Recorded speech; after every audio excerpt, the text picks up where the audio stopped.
Siapa dari kalian yang waktu kecil bahkan sampai saat ini masih suka nyolong mangga nih? Hayo lu ngaku semua. Selain bakal dimarahin yang punya, kira-kira si pohon ini juga bakal marah nggak ya? Secara nih, coba lu bayangin. Si pohon udah ngolah tuh cadangan makanannya, giliran udah mateng malah lu ambil ya kan? Dan misalkan si pohon ini beneran bisa marah, kira-kira cara ngomongnya gimana ya? Dan apakah tumbuhan itu sebenarnya bisa ngomong? Mari kita bahas bersama gua Bangku. Selamat datang di Artefak Kampus. Kemampuan berkomunikasi secara lisan merupakan salah satu faktor penting nih di dalam keberhasilan evolusi manusia. Mulai dari memperingatkan satu sama lain soal bahaya hingga menyampaikan berbagai informasi rumit nih guys. Tapi ternyata bukan hanya manusia loh guys, ataupun hewan yang mampu mengembangkan komunikasi secara kompleks. Tumbuhan itu juga bisa. Banyak orang menganggap tumbuhan itu hanya sebagai makhluk yang pasif kan. Padahal, sebenarnya mereka itu memiliki cara sendiri untuk berinteraksi satu sama lain. Keunikan mereka itu bahkan banyak menginspirasi film-film Hollywood kan, seperti Avatar nih contohnya. Temuan sains terbaru bahkan menunjukkan bahwa sistem komunikasi tumbuhan itu jauh lebih kompleks loh guys daripada yang kita bayangkan. Jaringan komunikasi baik pada manusia maupun tumbuhan itu sebenarnya sangat rentan dan keseimbangannya mudah terganggu loh guys. Kita tentu bisa membayangkan nih betapa chaosnya dunia jika sistem jaringan komunikasi global ini tiba-tiba rusak ya kan. Apalagi nih itu berkaitan dengan sistem keamanan. Nah, rusaknya jaringan komunikasi ini itu bisa berdampak signifikan tentunya pada aktivitas perusahaan besar di dunia.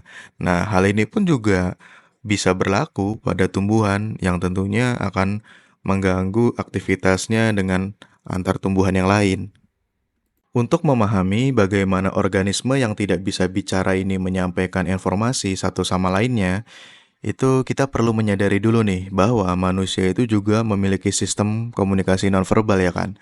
Nah, ini tuh termasuk seperti apa sih? Seperti kayak indera penglihatan, indera penciuman, pendengaran, rasa, dan juga sentuhan tentunya. Nah, misalnya nih guys, kita adalah perusahaan energi nih kan yang menambahkan bahan kimia yang disebut merkaptan atau senyawa organik yang mengandung karbon, hidrogen, dan sulfur ini ke dalam gas alam. Nah, campuran senyawa ini itu nantinya akan menimbulkan bau seperti telur busuk nih guys yang sangat khas tentunya. Nah, sehingga dari campuran dari senyawa itu kita bisa mendeteksi bahwa oh ini ada kebocoran gas gitu loh. Nah, selain itu, sekarang juga kan banyak kan manusia itu udah mengembangkan berbagai bahasa isyarat dan juga banyak orang juga yang mahir kan tentang bahasa isyarat itu seperti kayak membaca gerakan bibir nih. Di samping indera-indera tersebut, kita juga memiliki kemampuan lain ya kan, seperti kemampuan untuk menjaga keseimbangan dan postur tubuh, kemampuan untuk merasakan posisi relatif bagian-bagian tubuh, kemampuan untuk merasakan perubahan suhu, dan kemampuan untuk merasakan rasa sakit ya kan. Nah, semua kemampuan itu tuh memungkinkan manusia untuk berkomunikasi dan berinteraksi dengan alam. Spesies lain termasuk tumbuhan itu juga menggunakan indera mereka loh guys untuk menyebarkan informasi, namun tentunya dengan cara yang berbeda. Lalu kira-kira bagaimana ya cara tumbuhan ini berkomunikasi dan saling menjaga sesama tumbuhan? Sebagian besar dari kita mungkin udah nggak asing lagi ya kan dengan bau rumput yang baru dipotong nih. Nah, bau itu sebenarnya berasal dari senyawa volatin atau zat kimia yang dilepaskan oleh rumput untuk memberitahu nih tanaman lain bahwa ada pemangsa yang datang mendekat. Misalnya, ada hewan pemakan tumbuhan atau mesin pemotong rumput kalian ya kan. Peringatan tersebut kemudian mendorong penyesuaian dan pertahanan tumbuhan nih guys. Alih-alih menggunakan isyarat pendengaran atau petunjuk suara, tumbuhan mengandalkan komunikasi yang dipicu oleh zat kimia tentunya. Namun, komunikasi tumbuhan itu nggak berhenti sampai di sini loh guys.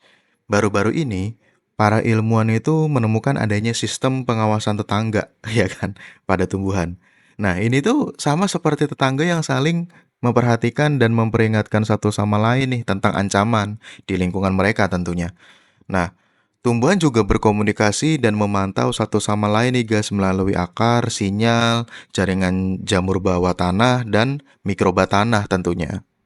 Sistem ini memungkinkan mereka untuk berbagi informasi tentang hama atau perubahan lingkungan. Nah, ini tuh mirip banget kan dengan sistem pemantauan yang dimiliki oleh komunitas manusia yang saling menjaga lingkungan mereka. Saat ini kita mengenal elektrofisiologi. Nah, ini adalah sebuah disiplin ilmu baru yang mempelajari tentang sinyal listrik pada tumbuhan.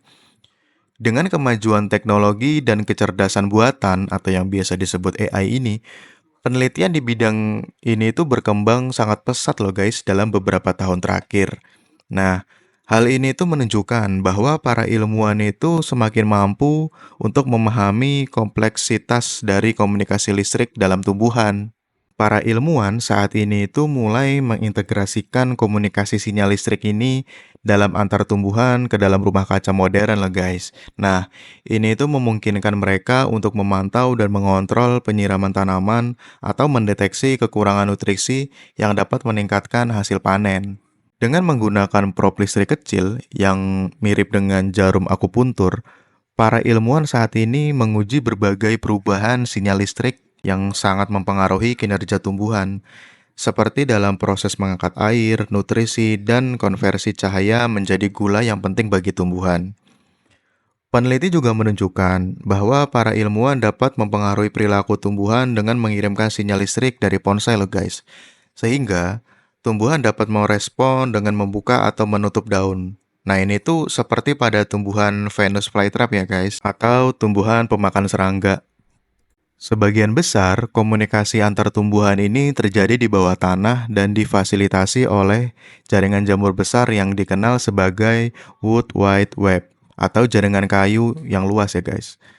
Jaringan jamur ini menghubungkan pohon dan tumbuhan di bawah tanah yang tentunya memungkinkan mereka untuk berbagi sumber daya seperti air, nutrisi, dan juga informasi. Melalui sistem ini, pohon yang lebih tua dapat membantu pohon yang lebih muda untuk tetap tumbuh, dan pohon-pohon dapat saling memperingati satu sama lain tentang bahaya seperti hama. Sistem ini mirip dengan jaringan internet bawah tanah kan guys, yang dapat membantu mereka saling mendukung dan berkomunikasi satu sama lain. Nah, jaringan tersebut sangat luas loh guys, dengan lebih dari 80% tumbuhan diyakini terhubung dan menjadikannya salah satu sistem komunikasi tertua di dunia loh guys. Sama halnya seperti internet yang memungkinkan manusia untuk terhubung, berbagi ide, pengetahuan, dan informasi yang dapat mempengaruhi pengambilan keputusan, World Wide Web memungkinkan tumbuhan itu menggunakan jambur simbiosis untuk mempersiapkan diri menghadapi perubahan lingkungan.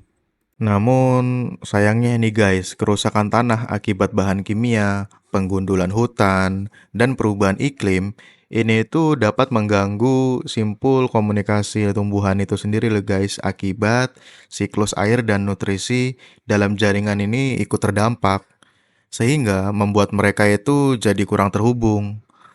Penelitian mengenai efek dari gangguan jaringan ini itu memang masih sangat terbatas. Namun, kita tahu bahwa perilaku responsif tumbuhan seperti respon pertahanan dan regulasi gen itu tuh dapat diubah oleh jaringan jamur jika mereka memang terhubung ke jaringan tersebut. Oleh karena itu, gangguan komunikasi dapat membuat tumbuhan ini jadi lebih rentan dan tentunya menyulitkan perlindungan dan pemulihan ekosistem di seluruh dunia loh guys. Dan tentunya lagi masih banyak yang harus dipelajari para ilmuwan tentang jaringan yang sangat kompleks ini. Kita tahu bahwa penting untuk membantu anak-anak belajar membaca agar mereka bisa menjelajahi dunia di sekitar mereka. Ini itu sama pentingnya dengan memastikan bahwa kita tidak memutus jalur komunikasi tumbuhan itu. Bagaimanapun juga, kita sangat bergantung pada tumbuhan untuk kesejahteraan dan kelangsungan hidup kita.